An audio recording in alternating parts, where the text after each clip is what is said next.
సమర్థవంతంగా పారదర్శకంగా ప్రభుత్వ సేవలను అందించడానికి సబ్ రిజిస్ట్రార్ కార్యాలయాలను పునర్వ్యవస్థీకరించడంతో పాటు కార్పొరేట్ స్థాయిలో ఆధునిక సౌకర్యాలతో సబ్ రిజిస్ట్రార్ కార్యాలయాలను సిఎస్ఆర్ నిధులతో నిర్మించబోతున్నామని రెవెన్యూ, హౌసింగ్, సమాచారం మరియు పౌర సంబంధాల శాఖ మంత్రి పొంగిలేటి శ్రీనివాసరెడ్డి ప్రకటించారు.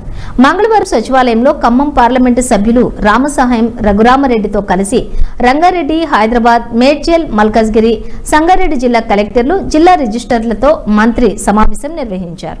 ఈ సమావేశంలోని revenue principal secretary Naveen Mittal, stamps and registration IG Shri Jyoti Buddhaprakash తదితరులు పాల్గొన్నారు. ప్రజలకు సేవ చేయటమే లక్ష్యంగా, వారికి మెరుగైన వసతులు కల్పించడమే ధ్యేయంగా ఈ రెండు అంశాలను ప్రధానంగా దృష్టిలో పెట్టుకుని సబ్ రిజిస్ట్రార్ కార్యాలయాల పునర్వ్యవస్థీకరణ, కొత్త బిల్డింగ్ల నిర్మాణం ఉండాలని అధికారులకు సూచించారు.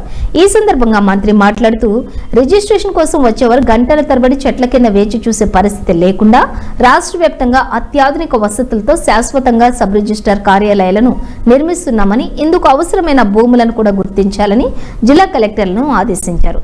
సబ్ రిజిస్ట్రార్ కార్యాలయంలోని అవినీతి నిర్మూలించేందుకే వీలుగా సాంకేతిక పరిజ్ఞానాన్ని విరివిగా వాడుకోవాలని ఈ సందర్భంగా అధికారులకు సూచించారు. ఇందుకు సంబంధించిన కార్యాచరణను తక్షణమే రూపొందించాలని అధికారులను ఆదేశించారు.